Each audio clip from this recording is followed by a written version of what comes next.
Bismillahirrahmanirrahim. Alhamdulillahirabbil alamin. Wassalatu wassalamu ala afdhalil mursalin sayyidina Muhammadin khatamin nabiyyin wa ala alihi at-tayyibin at-tahirin wa ashabil muhtadin wa tabi'ina lahum bi ihsanin ila yaumiddin, amma ba'd. Dalam pertemuan kita yang lalu kita masih membahas tentang al-wara'. Apa itu al-wara'? Al-wara' adalah meninggalkan perkara yang halal, khawatir terjerumus di dalam perkara yang haram atau bahkan di dalam perkara yang syubhat. Nah, dan hal yang semacam ini adalah perkara yang sangat penting di dalam agama. Nabi Muhammad sallallahu alaihi wasallam di dalam hadis sahihnya menyatakan, "Man ittaqa syubhat faqad istabra'a li dinihi wa 'irdihi, wa man waqa'a fi syubhat waqa'a fil haram karra'i yar'a haula al-hima yushiku an yaqa'a fi." Di dalam hadis yang lain Rasulullah sallallahu alaihi wasallam juga menyatakan, "Kullu lahmin nabata min haram fannaru aula bih." Setiap daging yang tumbuh dari makanan yang haram, maka baginya api neraka yang pantas untuknya, kata Nabi Muhammad sallallahu alaihi wasallam.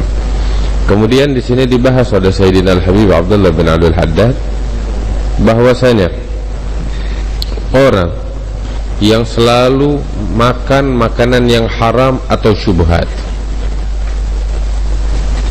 maka orang yang semacam ini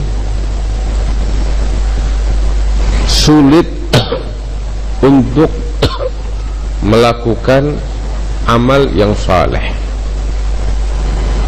Orang yang punya kebiasaan makan makanan yang haram atau yang syubhat, nggak peduli apa yang dia makan, nggak peduli sumber asal apa yang dia makan, dia nggak peduli. Yang semacam ini sulit untuk melakukan amal yang saleh yang diridai oleh Allah Subhanahu wa taala. Kalaupun dia mampu melakukan amal yang saleh yang diridai, yaitu amal yang saleh, dia hanya melakukan amal yang saleh hanya dari zahirnya aja, akan tetapi hakikatnya di dalamnya, di dalam batinnya terdapat hal-hal yang bisa meruntuhkan pahala daripada amal yang dia lakukan yang secara zahir bentuknya amal yang saleh. Naam. Hadal Habib Abdullah bin Abdul Haddad mengingatkan semacam itu.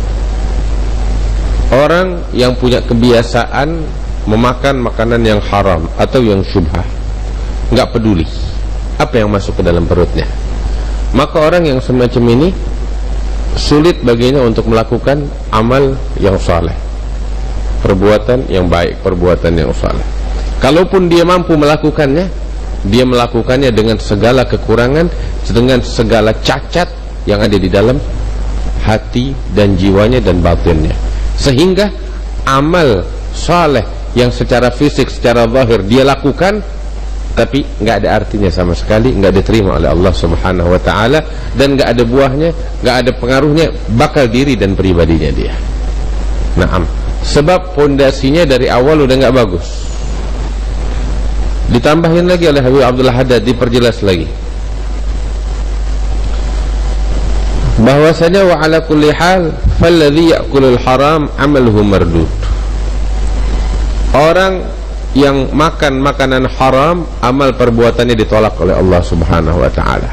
Sebab innallaha thayyibun la yaqbalu illa thayyiba. Allah itu suci dan gak bakal menerima dari hambanya kecuali perkara yang suci. Diperjelas oleh Sayyidina Al-Habib Abdullah bin Abdul Haddad, wa bayanu dhalik anna al-a'mal la yatasawwar fi'luha illa biharakatil jawarih, wa harakatul jawarih la tustata illa bil quwwah al-muktasabah min al-ghidha. فإن كان الغذاء خبيثا كانت القوة والحركة المتولدة منه خبيثة. Al-Habib Abdul Haddad menjelaskan bahwasanya amal perbuatan seseorang ya lahirnya adalah dari gerakan tubuh kita. Dan gerakan tubuh nggak bakal bisa tanpa ada kekuatan, energi. Dan energi lahirnya dari mana? Dari makanan yang kita makan. Kalau makanannya berasal dari perkara yang haram, maka kekuatan energi yang dihasilkan, gerak-gerik yang dihasilkan dari energi itu, dan amal perbuatan yang dihasilkan dari gerak-geriknya tersebut berasal dari perkara yang buruk, yang haram, nggak bakal diterima oleh Allah Subhanahu wa ta'ala. Makanya Sayyidina Abdullah ibn Umar ibn al-Khattab mengatakan, beliau mengatakan, "Lau sallaitum hatta takunu kal hanaya wa sumtum hatta takunu kal autar la yutagabbala minkum illa biwara'in hajiz." Sayyidina Abdullah ibn Umar ibn al-Khattab beliau mengatakan, apabila kalian sholat sampai kalian bongkok semacam apa tahu? Semacam busur, tahu? Busur melengkung begitu. Nah ente sholat tuh ya ruku sujud sampai tuh melengkung ente punya badan kayak busur. Terus ente puasa sampai ente punya badan jadi kayak senar, maka sungguh sama sekali nggak diterima oleh Allah, kecuali tergantung dari sikap, dari sifat wara yang dimiliki oleh kalian. Apa sifat wara? Meninggalkan perkara yang halal, takut terjerumus di dalam perkara yang diharamkan oleh Allah atau syubhat. Nah, la ilaha illallah.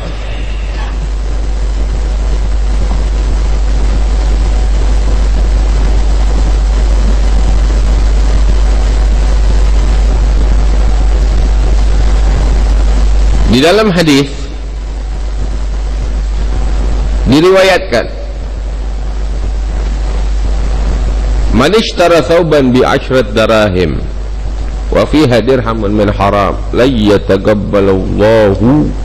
yataqabbalillahu lahu salatan ma dama alaihi syai'un minhu.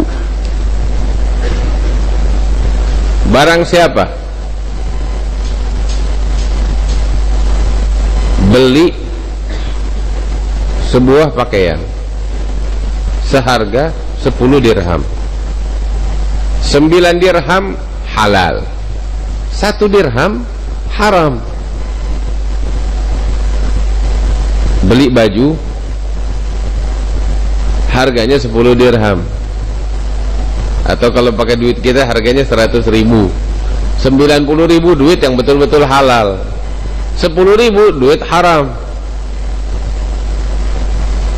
Maka lam yataqabbalillahu lahu salatan madama alaihi syai'un minhu, maka tidak diterima oleh Allah salat orang tersebut selama masih ada bagian dari pakaian tersebut di atas tubuhnya.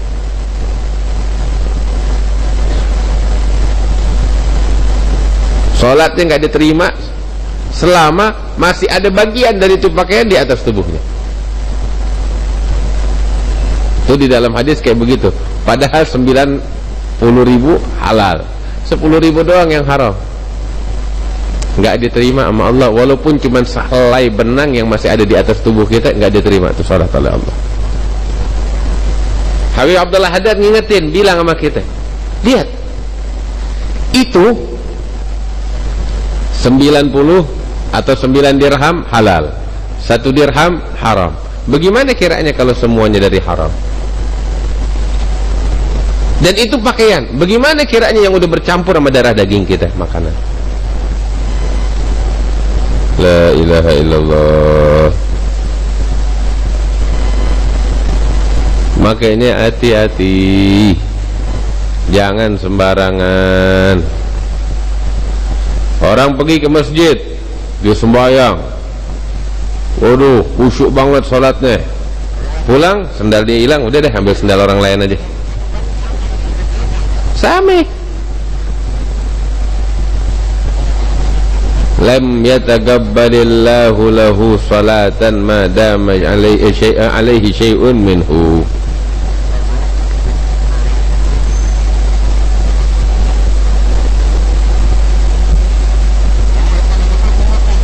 Bayang ke masjid,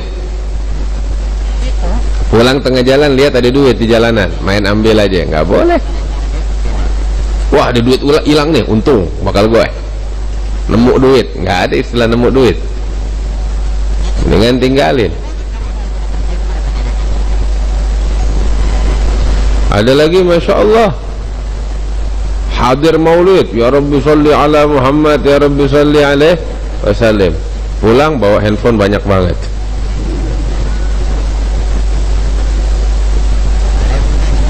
Ada begitu kan? Pulang bininya nanya, Masya Allah, bawa berkatan apa? Bawa handphone banyak. Kesian, apa gunanya dia hadir maulid? Segitu aja itu udah bisa nilai. Nggak ada artinya maulid yang dihadirin.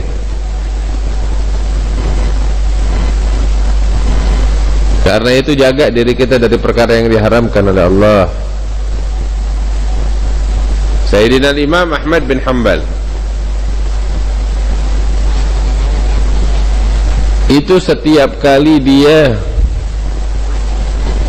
munadharah itu diskusi untuk mencari suatu kebenaran, nggak pernah kalah. Selalu hujahnya dia yang terkuat.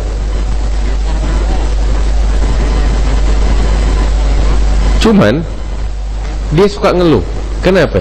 Kadang ketika ingin membawakan suatu hujah, lidahnya suka berat. Ngadu sama uminya. Ngadu sama uminya.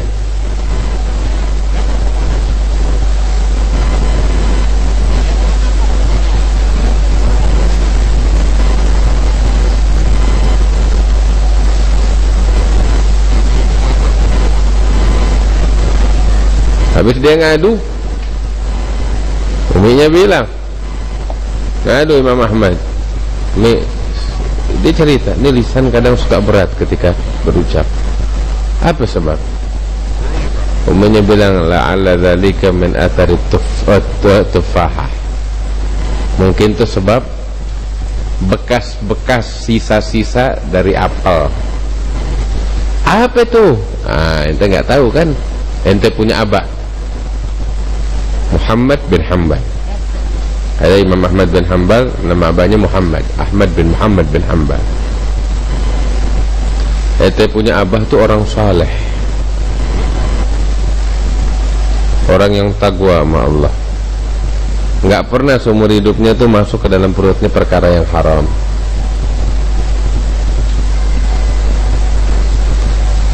Satu kali dia lagi jalan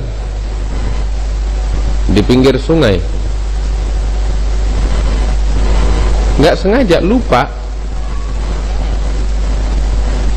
ya, lagi ambil wudhu di pinggir sungai, sungai ngalir, tiba-tiba air sungai yang mengalir membawa sebuah apel,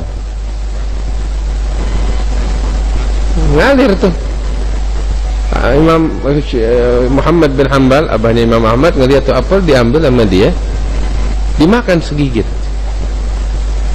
Begitu dimakan dia sadar, la ilaha illallah. Ingat dia lupa, ini punya siapa?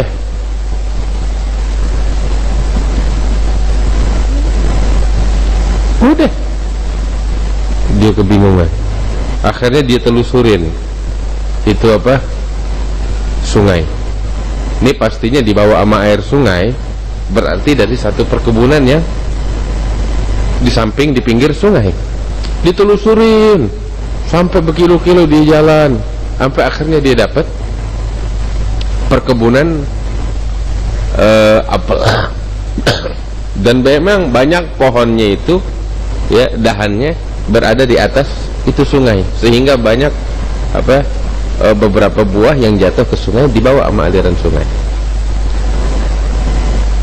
Muhammad bin Hanbal ngelihat itu perkebunan, pasti dari sini. Disamperin, dia datang, tanya, siapa pemiliknya? Fulan bin Fulan. Siapa dia? Kebetulan pemiliknya gubernur itu negeri. Dia bilang, la ilaha illallah, gubernur, duitnya apa namanya pemerintahan, nggak tahu halal apa enggak. La ilaha illallah. Dia bingung deh. Akhirnya mau nggak mau minta ridhonya. Dia ketemu sama tuh gubernur, tanya, ente pemilik ini kebun? Iya, saya pemiliknya. Kenapa? Dia ceritain, saya lagi wudhu, tiba-tiba saya lihat ada apel dibawa sama aliran sungai, saya lupa, saya makan segigit segitu, habis itu saya apa namanya baru sadar saya lupa. Nah sekarang saya datang kemari, saya telusurin nih, beberapa kilo perjalanan saya tempuh hingga saya dapat ini perkebunan begitu. Nah sekarang saya datang kemari, saya pengen minta ridhonya. Kalau emang ente nggak ridho, saya bayar berapapun harganya. Si gubernur ngelihat begitu, kebetulan gubernurnya juga orang saleh, ngelihat nih nggak bakal mungkin dia melakukan semacam ini.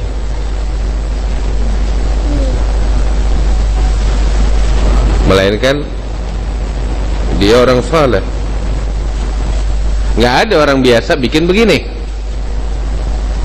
Nggak ada orang biasa bikin begini. Segigit apel terus ditelusurin beberapa perjalanan sekian kilo cuman untuk minta ridhonya. Kebetulan katanya nih Sultan, dia bilang enggak, gue nggak ridho. Muhammad bin Hanbal bilang, ya Allah jangan, aneh bagaimana kalau ente nggak ridho, sholat aneh nggak bisa diterima sama Allah, ibadah aneh semuanya nggak ada. Ya udah deh, saya bayar berapapun harganya, mahal harganya. Gubernur, ya udah saya bayar di dunia nggak apa-apa, daripada di akhirat saya dituntut. Betul, mau bayar? Iya saya siap. Harganya ntar. Cuman kalau ente pengen cepet ridhonya aneh atas satu gigit apel yang ente makan, ente mesti kerja di kebunannya selama 1 tahun penuh. Hah? Mau ridho? Kalau enggak, ente tuntut ente di akhirat. Katanya Pak Gubernur, cari enggak ada. Cuman tuh. Wah, ente jalan. Kalau enggak ente jalan, urusan kita di akhirat sama Allah. Jangan deh, jangan, ya udah deh. Anda kerja sama ente. Akhirnya nih hamba Allah nih Muhammad bin Hanbal kerja setahun penuh di hadapan sama si gubernur, nggak digaji. Ada orang bikin begitu zaman sekarang? Ada nggak orang yang bikin begitu zaman sekarang? Lah Allah, udah kagak ada. Kerja selama setahun. Wal Imam Muhammad bin Hanbal orang saleh, sibuk sama ibadah. Cuman ya udah terpaksa. Di sela-sela pekerjaannya dia tetap ibadah sama Allah.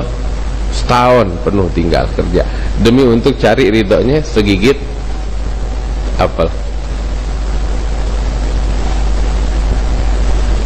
Akhirnya udah setahun berlalu.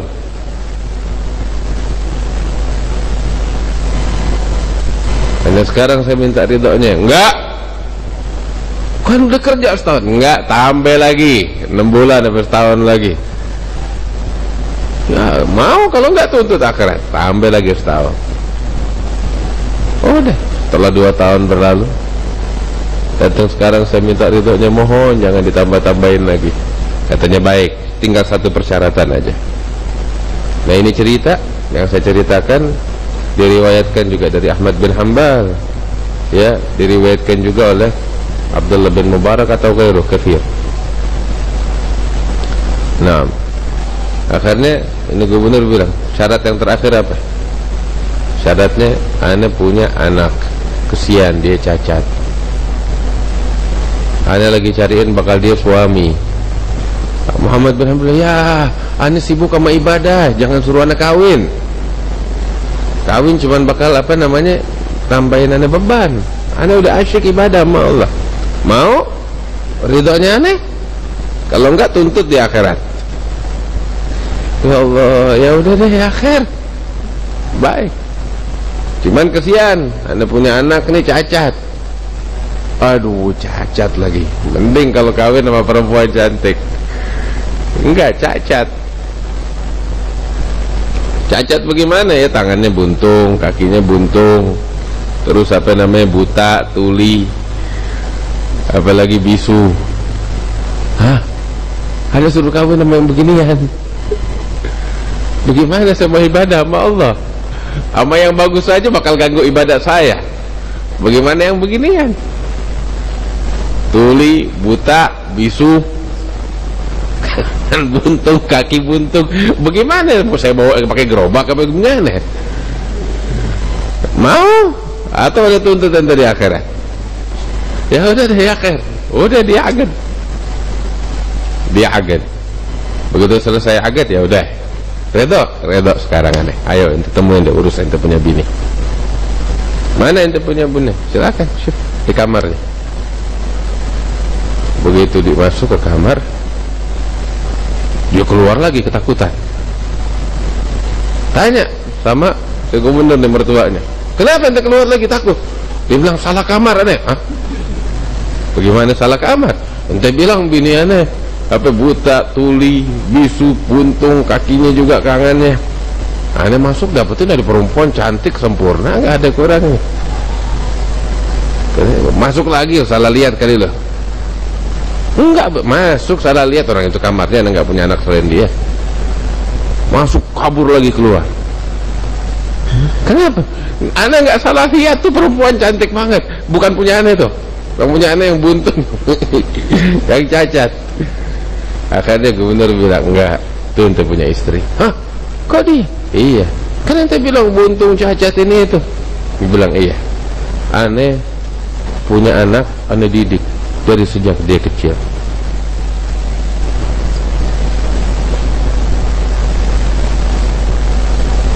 Aneh didik dia dari sejak kecil, sehingga tangan kakinya buntung dari yang haram.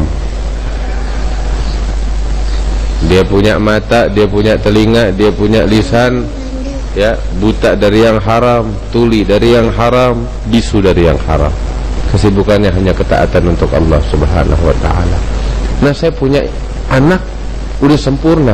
Nah, saya bingung mau cariin bakal dia suami yang bagaimana.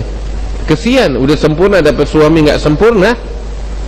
Saya dosa, kata si gubernur. Nah, kebetulan ente datang. Sekian kilo yang tertempuh untuk apa, cari ridho daripada segigit tufah apel. Dari sejak pertama ane ketemu ente, ane lihat ente begini, ane udah tahu ente ini bukan orang sembarangan, orang yang paling pantas bakal anaknya ane. Dari awal ane udah redoin ente, cuman ane sengaja mau pastiin lagi bagaimana waraknya ente. Ternyata ane dapetin ente sempurna, dan ini ente punya istri. Mudah-mudahan Allah kasih keberkahan bakal ente. Lahir dari situ Imam Ahmad bin Hanbal. Ada seperti saya bilang, ini riwayat diriwayatkan tentang Ahmad bin Hanbal, ada lagi yang meriwayatkan tentang orang lain. Ya, diantaranya Abdullah bin Mubarak atau ghairuh minas salihin. Nah, ibunya bilang, ibunya Ahmad bin Hanbal, ente nih agak susah bawain hadis, mungkin gara-gara sisa-sisa dari itu apel yang dimakan sama itu punya abah itu waktu. Gara-gara sisa-sisa apel tuh, ya, bekas apel, mungkin itu sebabnya ente kagak bisa bawain hadis, kadang suka susah berat. La ilaha illallah. Makan haram apaan dia? Kagak, bukan perkara yang haram. Ada ainul wara, puncak daripada sikap wara. Tapi lihat pengaruhnya sampai ke situ. Bagaimana model kita yang apa aja masuk ke dalam perutnya kita. La ilaha illallah.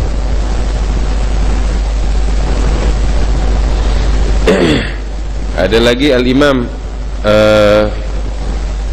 Imam Al-Haramain Abdullah bin Abdul Malik Al-Juwaini. Ada gurunya Imam Al-Ghazali,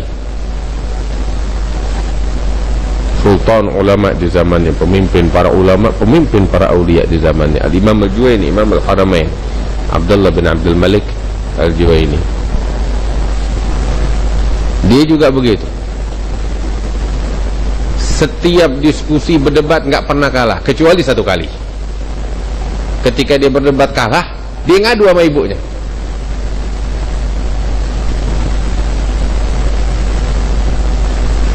Bu, saya kalah berdebat. Nggak biasanya. Ini apa sebabnya?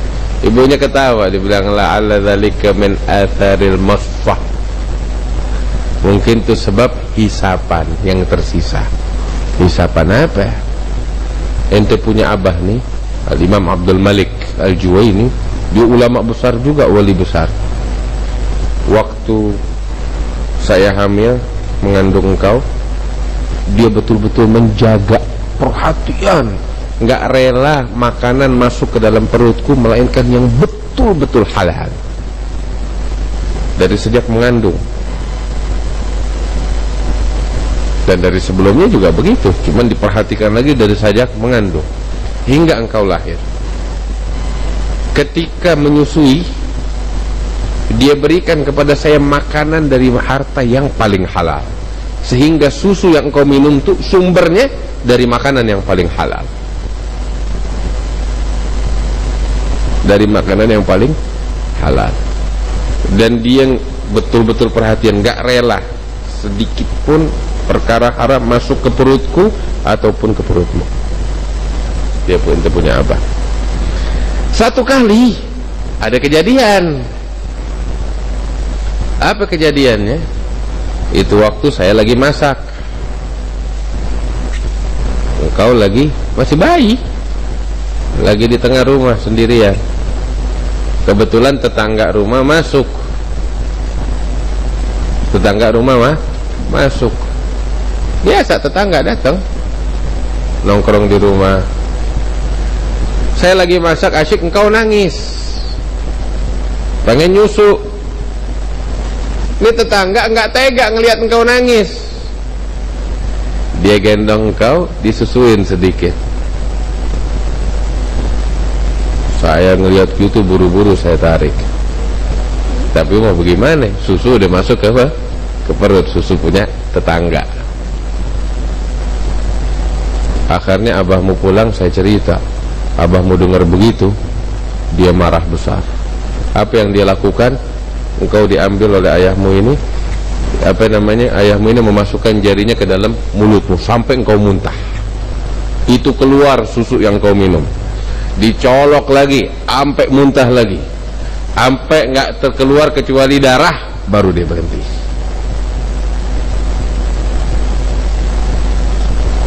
Kata dia, ini sekali ini engkau kalah berdebat, mungkin karena sebab sisa-sisa sisa-sisa susuan yang engkau minum tuh, padahal udah dikeluarin semuanya. La ilaha illallah.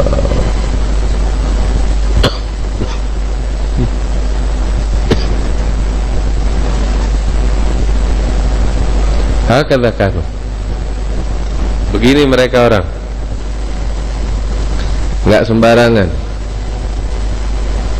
Sayyidina Abdullah bin Mubarak atau ada ghairu, saya lupa, kalau nggak salah Abdullah bin Mubarak. Dia kerja di satu kebun. Kebetulan kebun delima. Kerja selama puluhan tahun di perkebunan delima. Satu kali pemilik kebun kedatangan tamu.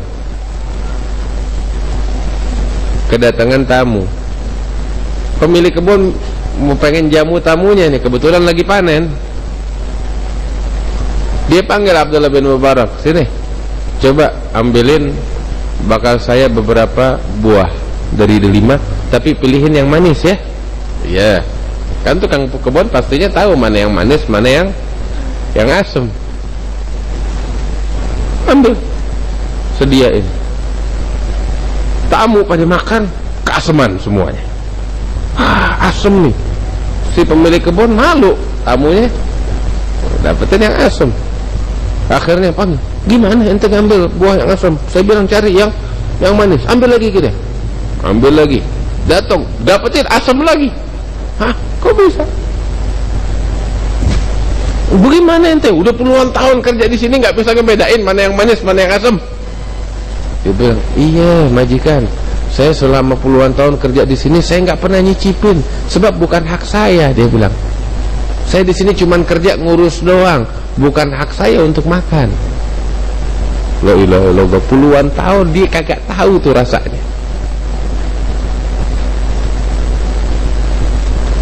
La ilaha illallah.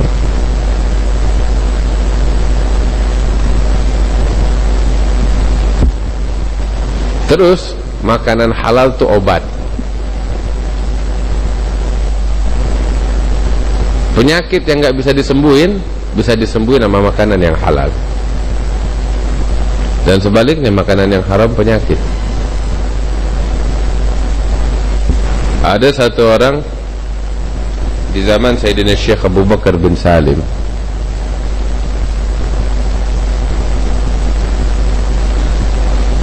Di zaman Sayyidina Syekh Abu Bakar bin Salim, ini orang kena penyakit di perut. Dia berobat kemana-mana nggak sembuh. Dokter semuanya angkat tangan. Sampai akhirnya dia datang kepada para ulama. Ulama bilang, nih yang bisa sembuhin nanti cuma makanan halal. Dia bilang, ya khair, mana makanan halal deh, biar anda sembuh dari penyakitnya aneh. Ulama bilang zaman sekarang mau cari makanan halal udah susah. Palingan kalau ente mau tuh datang ke Inat, ke Syekh Abu Bakar bin Salim, minta doa sama dia deh. Siapa tahu dia bisa, doanya dia bisa sembuhin ente. Berangkat ke Inat, ngadep kepada Syekh Abu Bakar bin Salim. Begitu sampai kepada Syekh Abu Bakar bin Salim, dikasyaf duluan. Ente sakit kan perutnya, ente berkali-kali pergi ke dokter nggak sembuh-sembuh, pada angkat tangan. Terus ente disuruh kemari, iya begitu. Insya Allah ente bakal dapat sembuh dari Allah. Cuman obatnya ente nggak di sini. Di mana? Anda punya murid-murid, namanya Al Habib Abdurrahman bin Muhammad Al Jufri. Dia di sana di Taris. Ente pergi ke sana, kirim salam dari aneh, bilang yang nyuruh ente kemari ya adalah aneh. Berangkat ini hamba Allah dari Inat pergi ke Taris. Dapetin Al Habib Abdurrahman lagi nyangkul di sawahnya. Sampai ke Taris dia nanya, rupanya Habib Abdurrahman di mana? Di sana. Langsung ke rumah tanya, Habib Abdurrahman mana? Dia lagi nyangkul di kebun. Datang langsung ngadep Habib Abdurrahman, lebaik, pagi-pagi nih.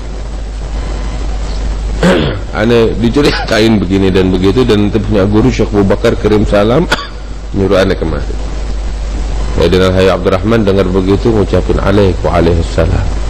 Ente datang dari guru aneh, al-hawala magbulah, insyaallah ente dikasih sembuh sama Allah. Ya, duduk situ sebentar. Habib Abdurrahman masuk ke gudang penyimpanan hasil kebunnya dia. Di situ ada, kalau bahasa kita, kangkung, pohon kangkung, daun kangkungnya itu. Kalau di sana di Hadramaut al-Ghadab namanya, kurang lebih kangkung lah, sayuran. Dia ambil, dia bilang sama orang, sini, ini ente makan sebanyak-banyaknya, ini betul-betul halal. Makan. Kalau hasilnya hamba Allah makan. Udah selesai makan, masuk ke dalam perutnya, duduk dia, duduk situ. Perutnya udah apa namanya, melilit. Dia bilang, nah, masuk kamar mandi deh, bakal keluar tuh penyakit semua. Masuk kamar mandi, keluar sampai darah semuanya keluar. Habis gitu sembuh dari penyakitnya. Nggak keluar dari kamar mandi, melainkan dia udah rasakan kesembuhan di dalam dirinya. Alhamdulillah. Ya, Abdurrahman bilang, udah duduk sini, nginep sini di rumah aneh. Aneh mau lanjutin kerjaan aneh dulu, nyangkul. Kita duduk aja situ. Udah nyangkul. Masuk waktu zuhur. Habib Abdurrahman masih asyik nyangkul. Wah, hamba Allah pergi ke masjid sembahyang, balik dari masjid dapetin Habib Abdurrahman gak sembahyang. Bingung dia, masih nyangkul, kirain ntar kali di akhir waktu. Ternyata masuk waktu asar, Habib Abdurrahman tetap masih di sawahnya. Hamba Allah masuk ke masjid sembahyang, Habib Abdurrahman masih asyik. Sampai udah dekat maghrib baru selesai. Ini aulia, ada cerita gini bukan bakal ente. Ada aulia, cuman anda mau unjukin bakal ente orang. Udah, habis gitu diajak masuk ke rumahnya Habib Abdurrahman. Ayo nginep di sini. Sediain makan. Hamba Allah nih udah siap sekantong kepingan emas. Habib Abdurrahman ini bakal ente. Apa ini? Habib, anda udah kemana-mana berobat nggak sembuh, tapi di tangan ente anda sembuh. Ini sebagai balas budinya anda. Enggak, anda nggak perlu begituan. Habib terima. Enggak ada, anda nggak perlu begituan. Dia maksa juga, anda nggak enak. Habib, ente udah sembuhin aneh dan seterusnya. Enggak, anda nggak mau. Habib, ini bagaimana? Akhirnya Habib Abdurrahman bilang, sini. Kebetulan jendela kebuka. Ente lihat tuh ada gunung di Hadramaut, gunung batu. Iya Habib, sini ente lihat tuh gunung ya. Iya. Diusap sama Habib Abdurrahman matanya. Begitu diusap, nah melek sekarang. Lihat tuh gunung emas. Dia kaget. La ilaha illallah, gunung emas. Ah, lu lihat. Tuh gunung emas kan? Iya. Ditutup lagi matanya. Diusap, lihat gunung batu lagi. Aneh, nggak perlu begituan. Kalau anda perlu tuh udah ada di samping aneh, lebih dari yang ente punya. Cuman aneh kerja begini nih, nyangkul inian. Ada lisatril hal wa talabil halal. Dia bilang, demi untuk menjalankan kewajiban yang Allah wajibkan sama aneh dan mencari harta yang halal. Lisatril hal wa talabil halal. Itu aja. Anda nggak perlu beginian dunia. Terus nih hamba Allah bilang, ya udah deh Habib, cuman aneh ada satu ngeganjel di hati aneh. Apa yang kata ngeganjel? Iya Habib, waktu sholat duhur Habib di kebun kerja, saya ke masjid, balik Habib masih kerja, Habib nggak sembahyang, asar juga begitu. Kok begini Habib? Bilang aneh nggak bakal jadi kayak begini, wali min auliyaillah, orang besar, melainkan setelah aneh ikutin syariatnya Nabi. Ya Habib, iya aneh percaya, cuman kok aneh lihat ente begini. Sini diajak sama Habib Abdurrahman. Rumahnya banyak kamar-kamar bakal tamu, ada kurang lebih 9-10 kamar. Sini, buka kamar pertama. Begitu buka kamar pertama, lo lihat longok ke dalam. Dia kaget ngelihat Habib Abdurrahman lagi sembahyang di situ. Nah ini yang nganter siapa? Udah kaget, la ilaha illallah. Udah, jangan kaget, tutup. Masuk kamar kedua, buka kamar kedua, lo longok sana. Masuk, Habib Abdurrahman lagi sembahyang lagi di situ. Wah, yang nganter Habib Abdurrahman. 9-9-nya dapetin setiap kamar ada Habib Abdurrahman lagi sembahyang. Nah, lo lihat kan? 9 sembahyang, 1 kagak, nggak apa-apa. 9 pada sholat, yang 1 gak sholat, gak apa-apa, udah. Ada karamah. Makanya nih bilang, ini bukan bakal ente. Bukan bakal ente. Kalau ente bisa kayak begitu ya boleh, kemana ente kagak. Bukan bakal ente, ini bakal dia. Nah, wah kata, wah intinya apa? Cerita ini yang bawa kita ke cerita beginian, makanan halal obat.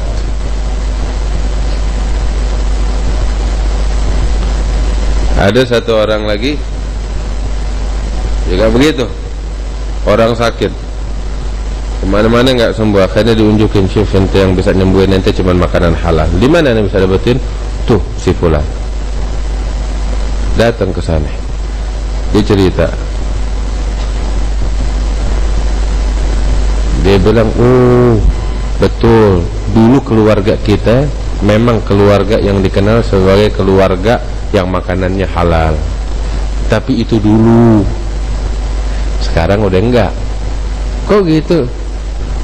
Iya, kalau emang ente mau cobain makanan kita, cobain aja deh. Cuman kalau dia bicara makanan kita adalah murni halal dulu, sekarang udah enggak. Kok begitu? Iya, kebetulan beberapa waktu yang lalu terjadi hujan sampai banjir. Nah, ketika banjir, tanah punya tetangga sebelah kebawa sama air banjir tuh ke dalam rumah kita. Nah, sekarang Anda nggak tahu ini tanah nih yang masuk ke rumah Anda nih dari tetangga sebelah, tanah yang halal apa yang haram Anda kagak tahu. Tanah yang jelas apa kagak jelas Anda kagak tahu. Sehingga tumbuhan kebun yang dihasilkan udah nggak kayak dulu lagi. Kalau ente mau cobain aja, silakan, nggak apa-apa, biar sembuh. Cuman Anda udah nggak jamin halalnya lagi. Sampai segitunya orang dulu.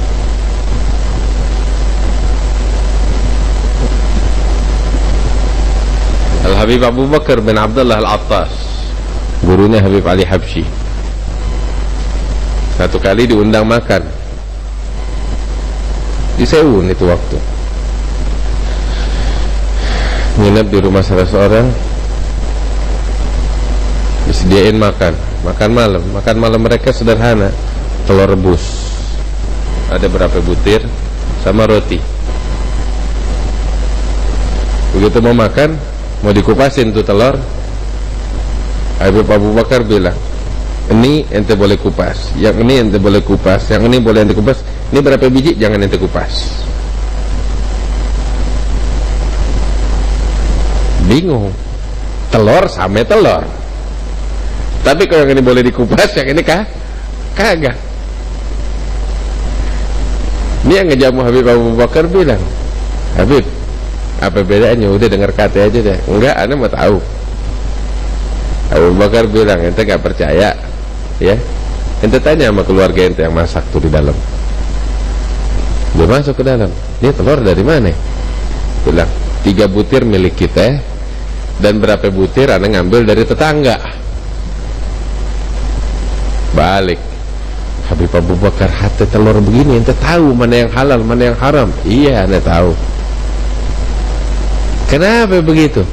Aneh kalau mau ngambil yang halal enak, gampang ngambilnya. Begitu ada sesuatu yang kagak jelas, ini ada urat sini bergetar. Anda tahu. Kok bisa begitu? Iya, dari sejak kecil dia selalu ninggalin yang haram. Udah biasa sama yang halal, sehingga ketika dia besar ya, dia bisa ngebedain mana yang halal mana yang haram. Sebab dari awal udah nggak pernah makan makanan yang haram, sehingga ketika dihadapi nama yang haram dia bisa merasa nggak enak. Nah, kita nggak bisa ngebedain mana halal mana haram. Yang penting enak, udah makan aja. Makanya jadilah orang kayak kita begini nih. Ya Rabb, mudah-mudahan Allah bersihin kita, Allah bagusin kita, Allah jauhin kita dari yang haram, dari yang syubhat, ya Rabbal Alamin. Sallallahu ala Sayyidina Muhammad an-Nabiyil Ummi wa ala alihi